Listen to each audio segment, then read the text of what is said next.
I was sitting at a corner table at Bella Luna, holding hands with Jessica across the candlelit surface. Her smile radiated warmth as she laughed at my terrible joke about the waiter. That is when I saw Alison through the window.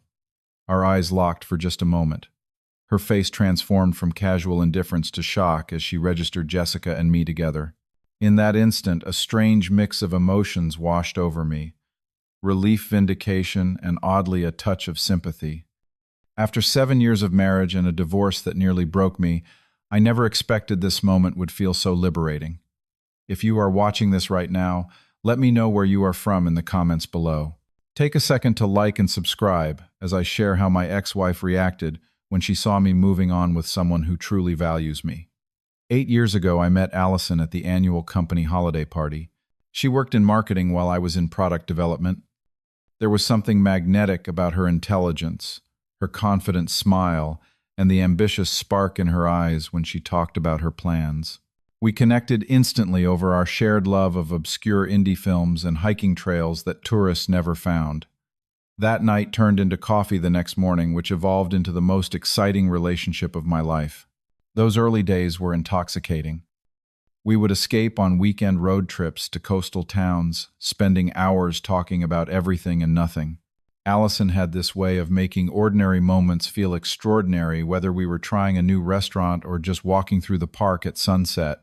Her passion for life matched mine, and I found myself falling deeper in love with each passing day. After a year together, I proposed during a sunrise hike at Lake Tahoe. The look on her face when she said yes is something I will never forget. 6 months later, we had a small but perfect wedding in a Napa Valley vineyard surrounded by 40 of our closest friends and family. Everyone commented on how we looked at each other like we had discovered something rare and precious. We bought our first home together in Sacramento, a charming 2-bedroom bungalow with a backyard perfect for the garden Alison always wanted to plant. Weekends were spent painting walls, assembling furniture, and transforming that house into our home. We would collapse on the floor at the end of the day, exhausted but happy, planning our future together. Kids' career milestones, travel dreams, we mapped it all out between pizza bites and paint smudges. The first 2 years of marriage were everything I had hoped for. We worked hard at our careers during the day and came home to each other at night, eager to share our experiences. Alison was my best friend, my lover, and my partner in every sense. I truly believed we were building something unbreakable. The shift happened gradually after Alison received a significant promotion at her company. She had worked incredibly hard for this opportunity, and I was genuinely proud of her achievement. It meant longer hours and more responsibility, but I supported her completely. This was her dream, after all. What started as occasional late nights at the office slowly became the new normal. Our dinner conversations grew shorter as her phone constantly buzzed with work emails that apparently could not wait until morning. Weeknight dinners together became rare, then weekend time started to disappear too. When we did have time together, Alison seemed mentally elsewhere, checking her phone every few minutes or bringing her laptop to the breakfast table. I still remember the first time she canceled our anniversary dinner. An important client needed something urgently, and she was the only one who could handle it. I sat alone at the restaurant we had booked weeks in advance, making excuses to the sympathetic waiter. When she came home after midnight, I had already gone to bed, the special gift I had bought her still wrapped in my dresser drawer. My attempts to discuss the growing distance between us were met with defensive responses. She would remind me how important this period was for her career, and accuse me of not being supportive. The irony was that I had always been her biggest champion, rearranging my own schedule countless times to accommodate her needs, taking on more household responsibilities without complaint, and constantly encouraging her professional goals. The small arguments began to increase in frequency. About missed dinners, forgotten promises, and the growing feeling that I was no longer a priority in her life. When we did spend time together, there was a new tension that had never existed before, as though we were becoming strangers who happened to share an address. After a particularly lonely holiday season where Alison worked through most of our planned time off, I suggested we take a vacation to reconnect. Hawaii had always been on our bucket list, and I spent weeks planning the perfect trip to Maui, researching restaurants, activities, and romantic spots where we could rediscover what seemed to be slipping away. For the first day, it seemed to be working. Alison left her laptop in the hotel room as we explored the island, and I caught glimpses of the woman I had fallen in love with. But by the second day, work had infiltrated our paradise. She spent our beach time answering emails on her phone and took multiple work calls during our sunset cruise. By the third day, she was spending mornings working from our hotel room, promising to join me later, but often not appearing until late afternoon. The breaking point came on our fourth night. I had arranged a private dinner on the beach to celebrate our 5th anniversary. When Alison texted that she needed to join an emergency video conference instead, something inside me cracked. I ended up sitting alone on that beautiful beach setting, watching the carefully prepared meal go cold as the sun disappeared into the ocean. When we returned home, I suggested marriage counseling. The distance between us had become a chasm, and I did not know how to bridge it anymore. Alison reluctantly agreed, but after just 2 sessions, she began finding reasons to miss appointments. Eventually, she told me she did not have time for therapy that was addressing problems that existed only in my mind. My 35th birthday marked a turning point in how I viewed our marriage. I had taken the day off work to prepare a special dinner at home. Something I enjoyed doing before cooking became just another chore I handled alone. I spent hours making my grandmother's lasagna recipe, Alison's favorite, and set the table with the good dishes we rarely used. She had promised to be home by 6, but 6 became 7, then 8 with no call or text explaining the delay. When she finally walked through the door at 9:30, dinner was ruined, and I had extinguished the candles long ago. Her gift to me was a hastily purchased card from the grocery store with no personal message inside. When I expressed my hurt, her response stunned me. I will never forget her exact words. "My job does not stop for a birthday party, Donald. You know how important this quarter is for me." That night, as I lay awake beside a woman who had once been the center of my world, I faced a painful truth. I could not remember the last time Alison had asked about my day, my work, my feelings. She could not recall what I was currently working on at my job or the names of my new team members. The woman I married, who once knew me better than anyone, had become a distracted housemaid at best. Everything changed on a random Tuesday when I borrowed Alison's iPad to look up a recipe. A notification appeared from someone named Travis, and without meaning to snoop, I saw the message preview, "Miss you already." Last night was perfect.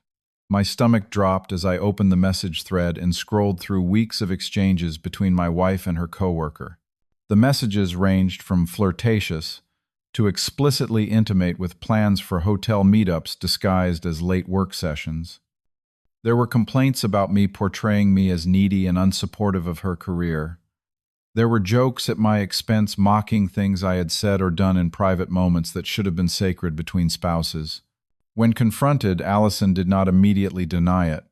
Instead, she attacked me for invading her privacy, shifting the focus from her betrayal to my supposed transgression of looking at her messages. When I remained calm and asked for honesty, she changed tactics, claiming the messages were just friendly banter, that I was misinterpreting because of my insecurities. She spent the next hour convincing me that what I had read with my own eyes was not what it seemed, that I was overreacting, being paranoid, and demonstrating why she could not confide in me anymore. By the end of the conversation, I was actually apologizing to her for jumping to conclusions despite the undeniable evidence. It was only later, alone in my car during lunch break the next day, that I realized what had happened. I had been gaslit, manipulated into questioning my own perception of reality, and it was not the first time.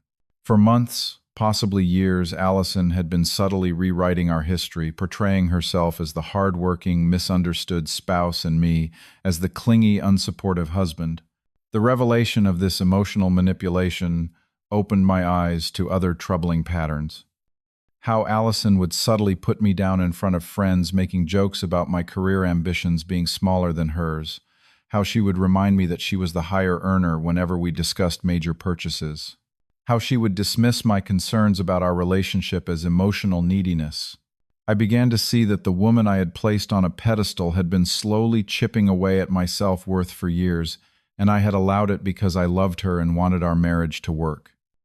The financial bombshell dropped about a month later. While organizing our tax documents, I discovered statements for a bank account in her name that I knew nothing about. Further investigation revealed that Alison had been diverting a significant portion of her income into this separate account for over a year instead of our joint savings as we had agreed. When I found a second statement for a safe deposit box rental, my suspicion deepened. The next day, while Alison was at work, I searched our home office and found documents for a condominium purchase in her name only dated 3 months earlier. My wife had bought a property without telling me, using money from our shared future to create an escape plan I knew nothing about. That evening, I calmly placed the documents on the kitchen counter before she arrived home. Her expression upon seeing them confirmed everything before she spoke a word. Instead of showing remorse, she went on the offensive, calling me financially irresponsible and claiming she needed security given my stagnant career. "You cannot blame me for protecting myself," she said coldly. "I have worked too hard to risk my financial future on someone who lacks ambition." Her words cut deep because they revealed how little she respected me and my contributions to our marriage. In her eyes, I was no longer a partner but a liability she needed to protect herself against. I asked her directly about the condo, and she admitted she had been furnishing it gradually, preparing for a life separate from me. When I asked how long she had been planning to leave, her answer was devastating: almost a year. "I have just been waiting for the right time." For nearly a year, I had been fighting for a marriage that she had already abandoned in her mind. All those lonely nights, missed anniversaries, and rejected attempts at connection suddenly made perfect sense. She had already checked out emotionally and was simply going through the motions until her exit strategy was complete. The final blow came 2 weeks later. After a supposedly mandatory weekend training session, I drove to bring Alison lunch as a peace offering, still foolishly hoping we might find a way forward. In the hotel parking lot, I saw them together, Alison and Travis kissing beside his car, completely unaware of my presence. The intimate familiarity of their interaction made it clear this was not a recent development. I drove home in a daze, my world completely shattered. When Alison returned that evening with fabricated stories about her intensive training sessions, I simply asked, "How long have you been sleeping with Travis?"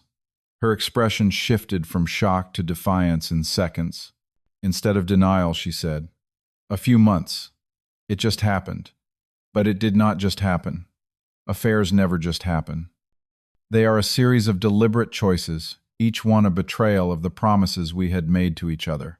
Each secret meeting, each lie about working late, each hotel rendezvous was a conscious decision to violate our marriage vows. That night, I told Alison I wanted a divorce. There was no anger in my voice, just a profound sadness and surprisingly relief. The exhausting work of trying to save a marriage alone was finally over. I could stop fighting for someone who had stopped fighting for us long ago. The weeks that followed were a blur of lawyer meetings, dividing assets, and explaining to stunned friends and family that our seemingly perfect marriage was over. Alison tried to control the narrative, suggesting to our social circle that my emotional needs had suffocated her ambitions. Some believed her. Others saw through the facade, especially those who had witnessed her gradual withdrawal from our shared life. The day we signed the divorce papers was surreal. 7 years of marriage reduced to signatures on legal documents in a sterile office with our respective attorneys. Alison was already wearing a new outfit I had never seen, symbolic of the new life she was eager to begin. As we left the building separately, I felt a complex mixture of grief for what we had lost and strange liberation from the weight of loving someone who no longer loved me back. The first month after moving into my new apartment was the hardest. After years of sharing space, the silence was deafening. Empty rooms echoed with the absence of the future I had planned. Simple tasks like grocery shopping became painful reminders as I automatically reached for Alison's favorite items before remembering I was shopping for one now. Sleep eluded me most nights, my mind replaying our relationship, searching for the exact moment things went wrong, wondering what I could have done differently. During those dark hours, self-doubt was my constant companion. Perhaps I was emotionally needy. Perhaps my career ambitions were too modest. Perhaps I had been insufficient in ways I could not even recognize. A colleague who had been through a divorce recommended a support group for recently separated individuals. Initially reluctant, I finally attended a session after a particularly difficult weekend.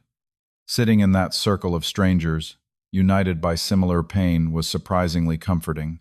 Their stories mirrored aspects of mine, and for the first time I did not feel so alone in my experience.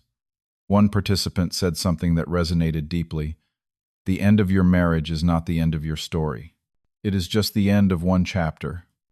Inspired by the group, I began to focus on physical health as a pathway to emotional healing. I joined a local gym and started running something I had enjoyed before my marriage but had gradually abandoned. The physical exertion helped quiet my restless mind, and the small improvements in my fitness became tangible proof that positive change was possible. I paid more attention to nutrition, teaching myself to cook new, healthy recipes for one. The act of nourishing my body became symbolic of caring for myself in all ways. After years of putting Alison's needs first, I was learning to prioritize my own well-being without feeling selfish. Slowly, I rediscovered abandoned passions. The guitar that had gathered dust in our spare room became a nightly companion. I joined a weekend hiking group, reconnecting with nature and making new friends who knew me only as I was now, not as half of a failed marriage. These small steps toward reclaiming my identity were crucial in rebuilding my sense of self. In the support group, we often discussed how divorce reveals true friendships. Some people I had considered close disappeared from my life, uncomfortable with the new reality or perhaps siding with Alison. Others showed up in unexpected ways, checking in regularly, inviting me to events, ensuring I was not isolated in my grief. My parents, who lived across the country, called daily during those early months. Their unwavering support reminded me that I was loved unconditionally, something I had forgotten during the last years of my marriage, when love seemed so dependent on performance and meeting expectations. 6 months after the divorce, an unexpected opportunity arose at work. A major project needed new leadership, and despite my personal turmoil, I had maintained professional focus. My manager recognized this resilience and offered me the position, which included managing a small team and a significant salary increase. The professional challenge became another cornerstone of my recovery. Immersing myself in meaningful work provided a sense of purpose when my personal life felt directionless. The promotion also helped restore confidence that had been eroded by Alison's dismissal of my career. Among my new team members was a young developer named Mark, clearly talented but lacking confidence. Recognizing in him some of my own earlier self-doubt, I took him under my wing, offering guidance both technical and professional. This mentoring relationship proved unexpectedly rewarding, as helping Mark navigate his career challenges gave me a sense of purpose beyond my own situation. Meanwhile, I worked with a financial advisor to rebuild my financial security after the divorce had depleted much of my savings. Setting new goals, creating a budget, and watching my accounts gradually recover provided concrete evidence that I was regaining control of my life. The most challenging aspect of healing was learning to establish healthy boundaries. Alison had occasionally reached out since our divorce, usually when she needed something or during moments of nostalgia. Each contact would unsettle me for days afterward. With my therapist's guidance, I practiced limiting these interactions and eventually reached a point where I could engage briefly without emotional aftermath. These small victories accumulated over months, gradually transforming my perspective. The divorce that had once seemed like the end of everything slowly revealed itself to be a painful but necessary transition to a more authentic life. Nearly a year after signing the divorce papers, I attended a charity auction for a local animal shelter.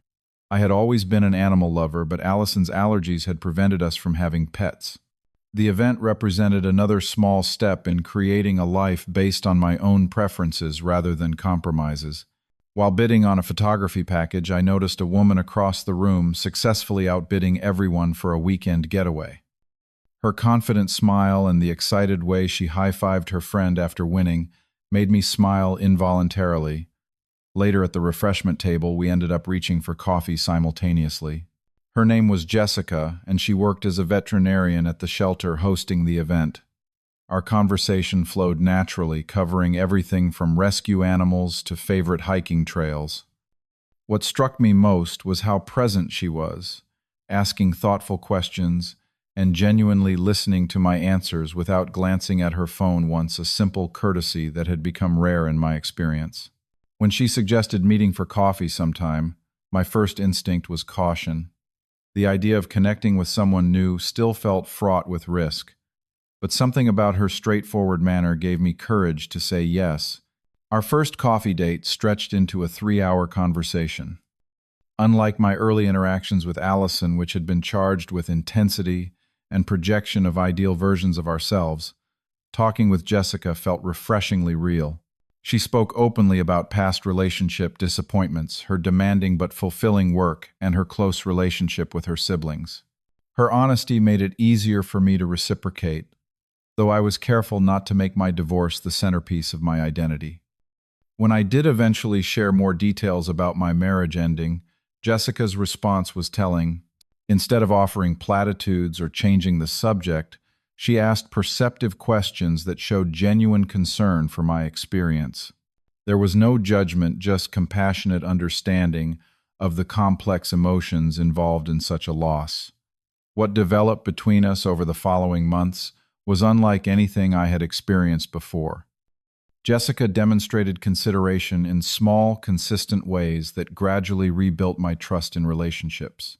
She respected my occasional need for space, was reliable in her communications, and never made me feel guilty for my boundaries or emotional needs. Most importantly, Jessica prioritized our developing relationship without sacrificing her own identity or expecting me to compromise mine. We maintained our separate friends, interests, and some evenings apart, creating a healthy interdependence rather than the codependency that had characterized the later years of my marriage. One evening, about 4 months into dating, Jessica had a family emergency that required her to cancel our planned dinner. The way she handled it spoke volumes about her character. She called immediately rather than texting, explained the situation clearly, expressed genuine regret, and suggested an alternative time to meet. This simple act of respectful communication, so different from the last-minute cancellations I had grown accustomed to with Alison, nearly brought me to tears. Jessica noticed my emotional reaction and gently asked about it later. When I explained how meaningful her consideration had been given my past experiences, she took my hand and said something I will never forget. "Your feelings matter to me. Not just the happy ones that are easy to respond to, but all of them. That is what being partners means." In that moment, I realized I was experiencing what a truly healthy relationship felt like, perhaps for the first time. With Jessica, I was not constantly anxious about measuring up to unstated expectations or walking on eggshells to avoid disrupting her priorities. I could simply be myself fully and authentically, and that was enough. As we continued dating, I observed how Jessica approached her career with passion but maintained clear boundaries between work and personal life. She was ambitious and dedicated to her veterinary practice, often working long hours during emergencies, but she never allowed her profession to become the sole focus of her identity or our relationship. We began to discuss future possibilities with a transparency I had never experienced. Rather than making assumptions or grand promises, we had honest conversations about what we each wanted, where compromise was possible, and where our non-negotiables lay. This straightforward approach was refreshingly different from the unspoken expectations and disappointments that had characterized my marriage. 6 months into our relationship, I realized that the constant knot of anxiety I had carried in my chest for years had finally dissolved.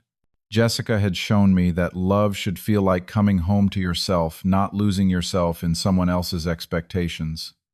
That brings us back to the beginning of my story, sitting across from Jessica at Bella Luna, holding hands and laughing together. When Alison spotted us through the window, her expression of shock was unmistakable.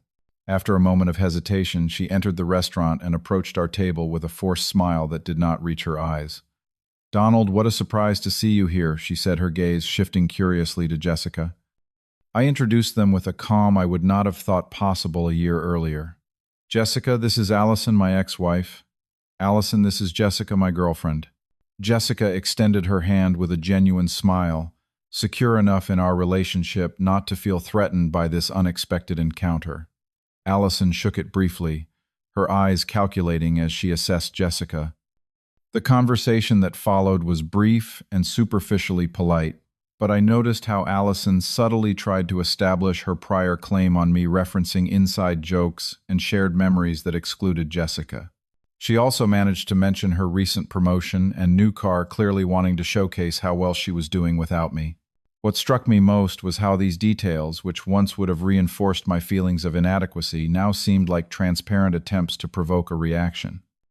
I felt nothing but a mild compassion for someone still measuring success in such limited terms. When Alison mentioned she was having dinner alone because Travis was on a business trip, I caught the faint emphasis on his name intended to remind me of the pain of her betrayal, but the sting I expected did not materialize. Instead, I sincerely wished her a pleasant evening and returned my attention to Jessica and our interrupted conversation. Alison lingered awkwardly for a moment, clearly thrown by my lack of emotional response before saying goodbye and making her way to a table across the restaurant. Throughout dinner, I occasionally felt her watching us, particularly when Jessica and I laughed together or shared a tender moment. The next morning, a text from Alison appeared on my phone. "You seemed really happy last night. I think I made some mistakes with us. Would love to talk sometime." A year earlier, this message would have thrown me into emotional turmoil. Now I simply responded with kindness but firmness. "I wish you all the best, Alison, but I have moved forward with my life. Take care." There was a profound sense of closure in that exchange. Not because I had shown Alison that I had moved on with an amazing woman, though that was true, but because I had finally moved on from the version of myself that had accepted less than I deserved in the name of love. Jessica noticed my thoughtful mood later that day and asked about it. When I explained Alison's text and my response, she did not show jealousy or insecurity. Instead, she expressed admiration for the strength it took to close that door definitively without animosity. "You know what impresses me most about you, Donald," she said. "You went through something that could have made you bitter or mistrustful, but instead you used it to become more compassionate and authentic. That takes real courage." Her words crystallized something I had not fully articulated even to myself. The painful end of my marriage, while devastating at the time, had ultimately been the catalyst for profound personal growth. By dismantling the life I had built with Alison, I had been forced to examine which parts of myself were authentic and which were adaptations to keep peace in an unbalanced relationship. The man I was with, Jessica, was more honest, more confident, and paradoxically more vulnerable than the husband I had been with Alison. I had learned that real strength lies not in enduring unhealthy dynamics, but in having the courage to expect better both from partners and from myself. Looking back on the journey from devastated divorcee to the contentedly partnered man, I had become several lessons stand out that might help others navigating similar painful transitions. First, the end of a relationship, even a marriage, is not a failure, but an opportunity for reassessment and growth. What feels like an ending can actually be the beginning of a more authentic life if we are brave enough to embrace the painful lessons. Second, healing is not linear. There will be setbacks, days when grief returns unexpectedly, moments when trust seems impossible. These are not signs of weakness, but natural parts of the recovery process. The key is to keep moving forward, even if progress sometimes feels imperceptible. Third, establishing healthy boundaries is essential, not selfish. Learning to identify and communicate my needs while respecting those of others transformed not only my romantic relationships, but all my interpersonal connections. Fourth, the way someone treats you reveals their character, not your worth. Alison's disregard for my feelings and needs was a reflection of her values, not my deservingness of respect and consideration. Finally, and perhaps most importantly, true love does not diminish you. It does not require you to make yourself smaller, less ambitious, or less authentic. The right relationship expands your sense of possibility rather than constraining it. Sometimes losing what you thought you wanted leads you to what you truly deserve. The person who values you will show it not just in their words, but in every choice they make. And when you find that person, you will understand why everything else fell apart. If this story resonated with you, please let me know in the comments how you found the strength to move forward after a difficult breakup or divorce. Was there a moment when you realized you deserved better? Your experiences might help someone else who is still in the painful early stages of healing. Please like this video if it offered you any comfort or insight, and subscribe for more stories about navigating life's most challenging transitions. Share this with someone who might need to hear that their current pain is not the end of their story, just the end of one chapter. Thank you for allowing me to share this journey with you. Remember, your worth is not determined by someone else's inability to see it. The right people will love you for exactly who you are.